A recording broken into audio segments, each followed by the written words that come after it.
So good morning, everyone. My name is Tammy Timmler. I'm the dietitian that works with the Barty Beetle Treatment Clinic here at Marshfield Medical Center under the direction of Dr. Hawes. I've met quite a few of you, hoping to meet more of you in the future, and a few of you I've spoken with over the phone but haven't had the pleasure of meeting you yet. So a little background that I wanted to, before I got into my presentation. About a year ago, Dr. Hawes and his right hand, Sonia, had approached me along with others about presenting at the annual Barty Beetle week-long conference that was scheduled to be in Marshfield. And while everyone was super excited about it, anyone that knows me knows that I am super mom when it comes to my boys and their sports. And so I had informed Dr. Hawes politely that I would be more than happy and blessed to speak at the conference if I was available, knowing full well that my summer schedule is typically every weekend we're gone for baseball. And so as it happened, I was, when he gave me the date for the week that the conference was going to be here in Marshfield, I was scheduled out of town, actually to be in Indiana. I offered to do a virtual presentation from center field at the ball fields in Indiana, but Dr. Hawes politely said he didn't think that would work because he knows how excited I get watching my boys play ball. So where I'm going with that is I don't think any of us foresaw what was to come. And my point in that is that when I thought about initially when he brought up, doing a nutrition presentation, I just assumed it would be, let's discuss nutrition related to BBS, some of the primary components that a lot of you may deal with, such as the weight or other nutrition related issues. Never did I think we'd be discussing how to manage nutrition during a pandemic. And so it was a bit of a, switch around situation for me as well. And my point in that is, I guess, to point out that remember, no matter where we live, no matter if we're in the U.S. or anywhere else in the U.S., overseas, we're all dealing with this pandemic at various levels, and there's no doubt about that. I'm seeing it every day in my office, as are my colleagues. Patients are coming in with various questions, whether it be that they've gained a lot of weight during the pandemic or they're struggling with food disparities. It's a variation of things. We're also hearing a lot of concerns from parents, or at least I am, about, what do I feed my child now that they're home? They're not in school.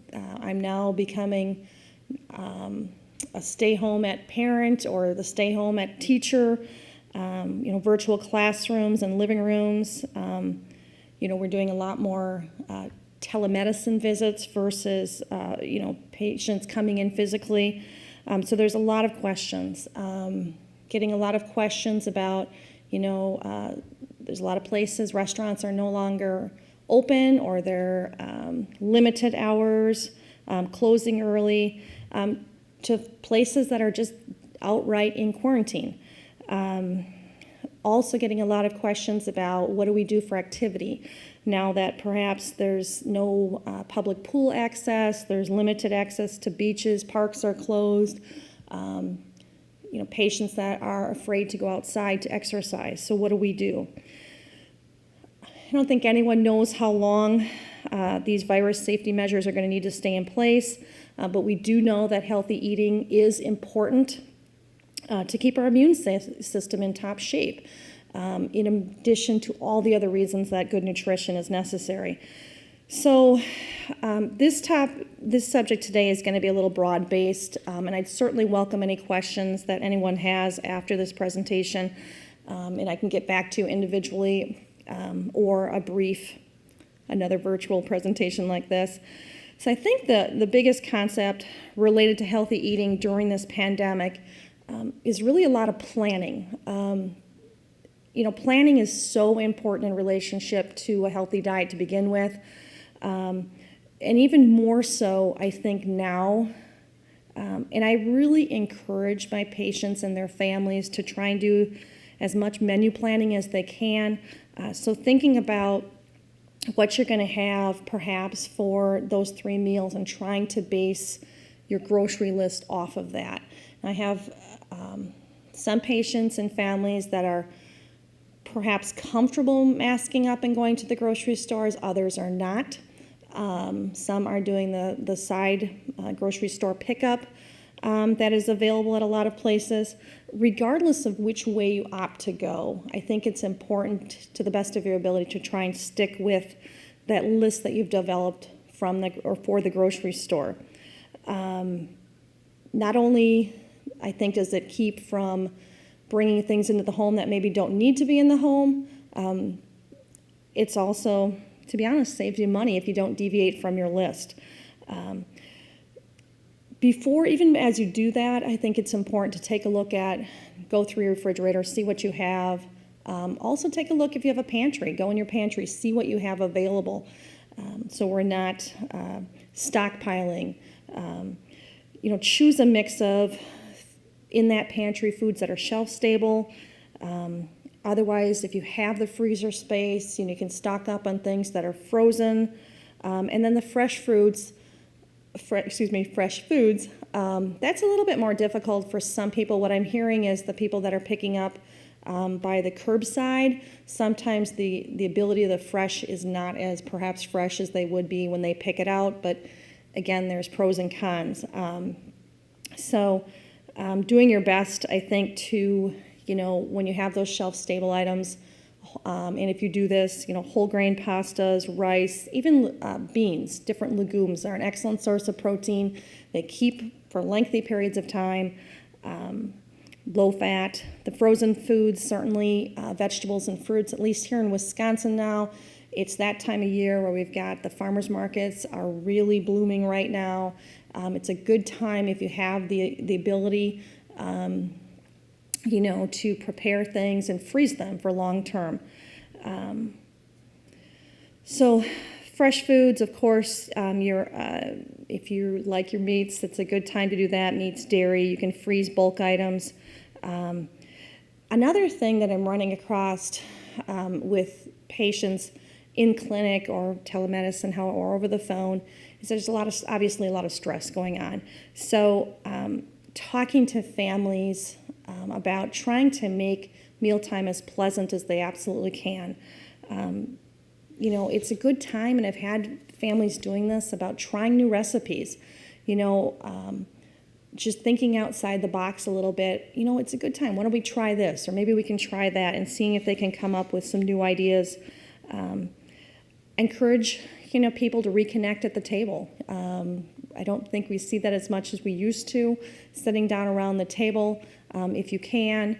And even I've had a few people that, I've gotten creative with making indoor picnic time, transforming their living room or a large space into a picnic area and having a picnic inside. And certainly there's no reason that you can't, if you have a outdoor space, that you can't be outdoor and having a nice picnic out there as well. I want to reassure everyone that, the FDA, Food and Drug Administration, there's no evidence of human or animal food or food packaging being associated with transmission of this virus. Now, that being said, would certainly encourage you, obviously, to, wash your fresh fruits and your vegetables and things like that you've always probably done in the past. Eating out is a totally different category. I think it's easy sometimes to just make a run, especially for parents if you work in long days and then you got to come home and try and get schooling in to make that run through. You can make good decisions when eating out, but again, that planning is so important. If you have the ability, if you know what's on the menu, wherever you're planning on going, is trying to make the best decision that you can, and involving everyone who's at home in that decision as well. So I don't think it's definitely not a problem to eat out, but sometimes we can make rash decisions, but it's better to plan. Okay. I think it's also extremely important, especially with the younger children, to remain positive. And that's why I stress so much trying to get everyone involved in menu planning. What do you want to have? What would you like to have? What can we have at home? What are some good snacks we can have, especially if they're not in school and they're at home? Thinking positive, remaining, and I know Dr. Oftwanger did a beautiful job in her presentation with coping skills, but I think being positive and maintaining a positive mental status as much as we can is important. So I've been encouraging all my patients to practice positive stress management. Again, just opening those lines of communication, having good communication with your children or with your adult children or your families, trying to stay busy as much as you can. If able, getting out and going for some exercise, perhaps yoga in the living room, taking a short walk if able. Some patients right now do have the ability to do some swimming, whether it be in their backyards or maybe wherever you live, there might be beach access or something like that.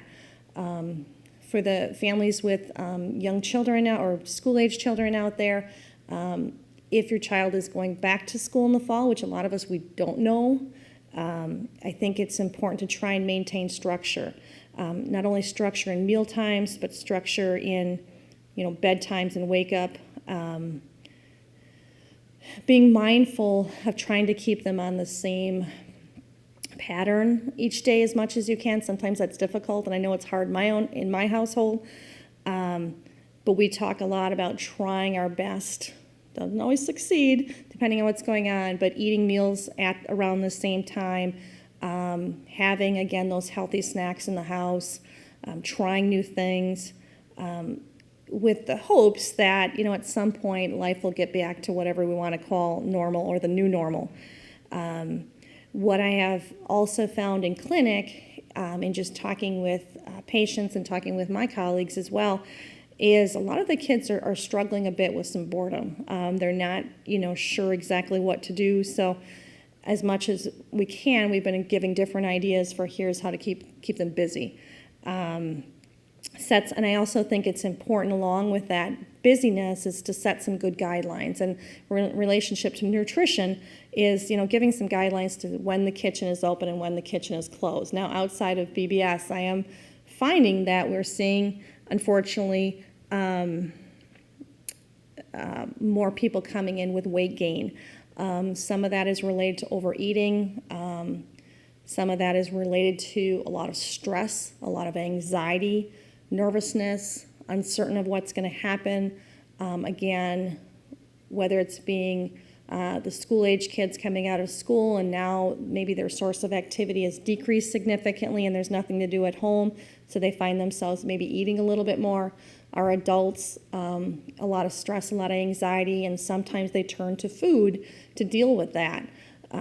So that I think is important to try and find alternative ways to deal with that stress and anxiety versus turning to food.